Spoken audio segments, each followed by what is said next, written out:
Bismillahirrahmanirrahim. Assalamualaikum warahmatullahi wabarakatuh dan salam Malaysia Madani. Alhamdulillah, bersyukur kita kepada Allah Subhanahu wa taala kerana dengan limpah kurnia-Nya kita berpeluang sekali lagi meraihkan hari penjara ke-233 yang penuh bersejarah ini. Sambutan hari penjara ini akan diadakan pada 21 Mac 2023. Sebagaimana lazimnya, sambutan Hari Penjara bertujuan untuk menghargai sumbangan dan khidmat bakti individu, organisasi dan seluruh warga kerja dan pelbagai pihak yang telah membantu Jabatan Penjara Malaysia memantapkan lagi fungsinya sebagai organisasi permulihan bertaraf antarabangsa. Pada masa ini, Jabatan Penjara Malaysia menyantuni seramai 77,134 orang penghuni. Daripada jumlah tersebut, 73,621 atau 95% berada dalam 56 buah fasiliti penjara. Sementara selebihnya 3,873 atau sebanyak 5% berada dalam masyarakat di bawah program Perintah Kehadiran Wajib, Perintah Koreksional, PBSL dan Perul. Kesemua mereka ini disantuni oleh seramai 17,345 pengkhidmat. Keberkesanan peranan yang disempurnakan oleh Jabatan Penjara dapat dilihat menerusi kadar pengulang laku jenayah atau residivis di kalangan banduan-banduan yang telah dibebaskan. Pada tahun 2022, kadar residivis bagi banduan yang hanya menjalani rawatan dan pemulihan dalam penjara adalah sebanyak 17% dengan kadar kejayaan rawatan dan pemulihan yang ditunjukkan adalah sebanyak 83%. Sementara itu, bagi banduan yang berpeluang mengikuti pemulihan dalam masyarakat sebelum dibebaskan, kadar residivisnya jauh lebih rendah, iaitu pada kadar 0.34%, iaitu kadar residivis kurang daripada 100% dengan kadar kejayaan sebanyak 99.66%. Oleh itu, pendekatan yang paling berkesan untuk melindungi masyarakat kita dari penjenayah berulang adalah memperkasa atau memperbanyakkan lagi peluang-peluang pemulihan banduan dalam komuniti di samping meningkatkan lagi keberkesanan rawatan dan pemulihan dalam fasiliti. Bersempena Hari Penjara pada tahun ini, reformasi ke arah Pusat Pembangunan Peradaban Budaya Kemanusiaan atau CHCDC, Civilized Human Culture Development Center, telah menjadi tema untuk sambutan pada kali ini. CHCDC bertujuan merubah perspektif dan ekspektasi mengenai penjara yang melibatkan 3 kelompok, iaitu masyarakat, kaki tangan dan banduan, bagi membina dan membangunkan semula penghuni sebagai warga yang insaf dan produktif kepada negara, mematuhi undang-undang serta tidak lagi mengulangi kesilapan yang sama. Malah secara asasnya, CHCDC adalah inisiatif ke arah pelaksanaan teknik pengubahsuaian tingkah laku untuk meningkatkan pengurusan diri banduan dengan mengurangkan pemikiran jenayah dan juga menggalakkan komitmen kaki tangan terhadap proses pemulihan.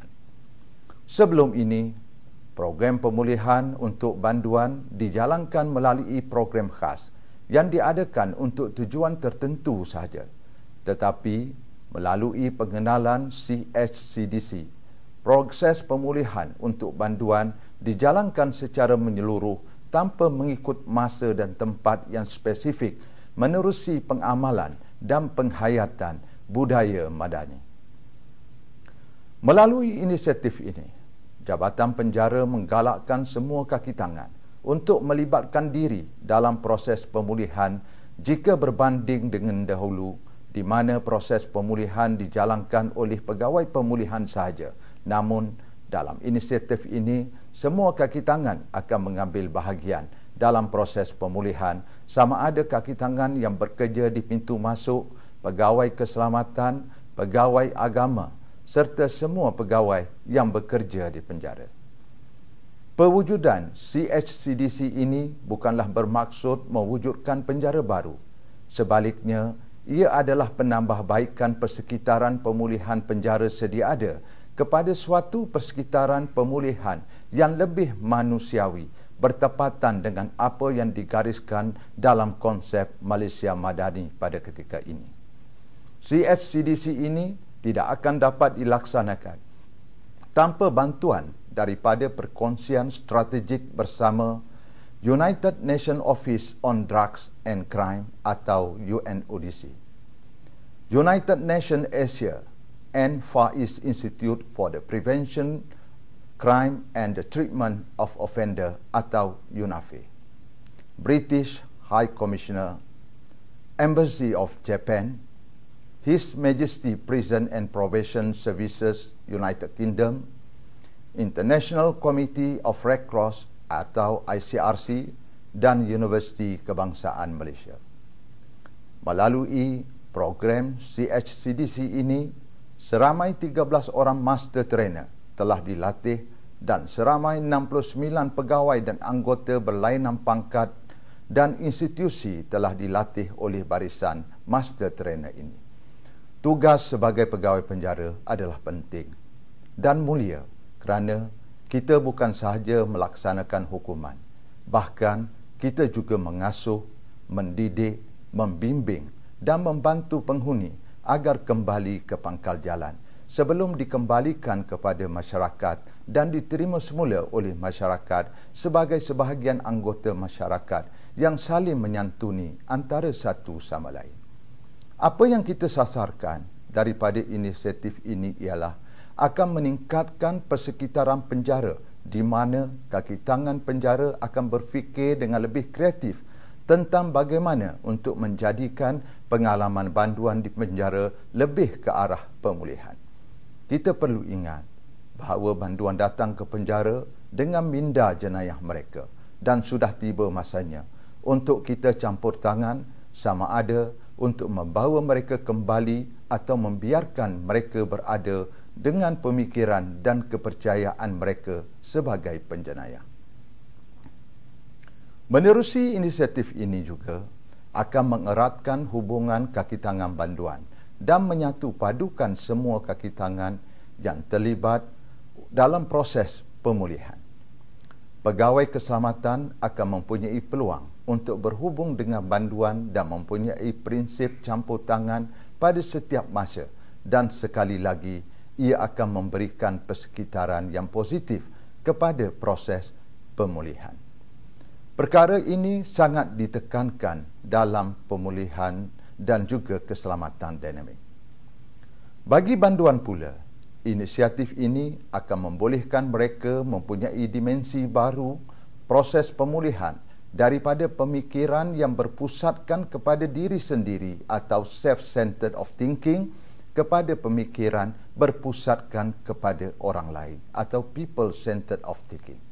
Dalam erti kata lain, mereka akan menjadi pemikiran yang lebih kepada altruistik atau berlumba-lumba mengerjakan kebaikan atau kebajikan untuk kesejahteraan sejagat dengan meninggalkan sifat mementingkan dan mengagungkan diri sendiri ataupun egoistik. Dengan mempunyai corak tingkah laku tidak mementingkan diri ini, ia akan menyemarakkan tahap penerimaan oleh masyarakat sebaik sahaja mereka dibebaskan. Apabila mereka menyedari diterima oleh masyarakat, mereka akan bergerak ke hadapan untuk menjadi masyarakat yang lebih produktif dan percaya diri. Seperti yang kita sedia maklum, pada masa lalu, penjara adalah satu tempat yang terlalu digeruni untuk didekati. Pendekatan yang digunakan hanyalah hukuman agar individu terlibat serik untuk melakukan jenayah. Namun, penjara kini telah berubah berbentuk pemulihan dan pemasyarakatan serta terbuka kepada anggota masyarakat untuk bersama-sama menjayakan program pemulihan baik di dalam dan di luar tembok penjara. Hal ini dapat dilihat apabila pihak Jabatan Penjara membenarkan penghuni atau dipanggil sebagai orang diperol, ODP, orang bebas berlesen, OBB, dan orang diselia, ODS, mendapatkan peluang pekerjaan di luar bagi meningkatkan taraf ekonomi kehidupan penghuni dan memberi peluang kepada mereka untuk berbakti kepada keluarga, masyarakat dan negara melalui penawaran pekerjaan oleh syarikat-syarikat yang bekerjasama dengan Jabatan Penjara dalam pelbagai sektor seperti perkilangan, pembuatan, pembinaan, perladangan dan pertanian. Melalui program ini, dengan membolehkan penghuni menghabiskan saki-baki hukumannya di luar penjara, akan memudahkan mereka mendekatkan diri dengan keluarga dan masyarakat.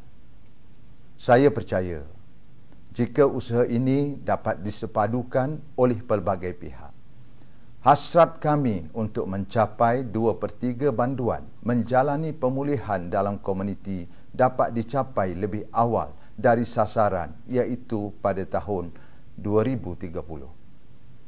Perkara ini sangatlah penting kerana akhirnya apa yang kita hasratkan adalah untuk melindungi masyarakat kita daripada menjadi mangsa kepada penjenayah berulang.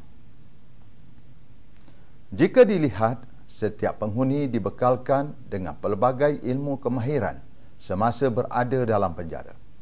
Kesemua aspek pemulihan yang telah dilaksanakan membolehkan masyarakat di luar sana membantu menyediakan penghuni peluang pekerjaan kepada bekas penghuni secara tidak langsung akan memberikan peluangan dalam bentuk jaminan keselamatan, merancakkan lagi ekonomi serta melahirkan modal insan yang baik. Hal yang demikian sudah pasti dapat mengurangkan kadar bekas penghuni yang akan kembali melakukan kesalahan apabila mereka diberikan peluang seperti kelompok masyarakat yang lain. Akhir kata, saya ingin mengucapkan setinggi-tinggi penghargaan dan terima kasih kepada seluruh warga kerja Jabatan Penjara Malaysia yang memberi komitmen yang tinggi dalam melaksanakan sambutan Hari Penjara ini. Selain itu, saya juga mengucapkan ribuan terima kasih kepada kementerian-kementerian, jabatan-jabatan kerajaan, syarikat-syarikat, badan bukan kerajaan, sukarelawan dan juga rakan-rakan media yang membantu Jabatan Penjara dalam merealisasikan sambutan Hari Penjara pada tahun ini. Sekian, wabillahi taufiq wal hidayah. Wassalamualaikum warahmatullahi taala wabarakatuh.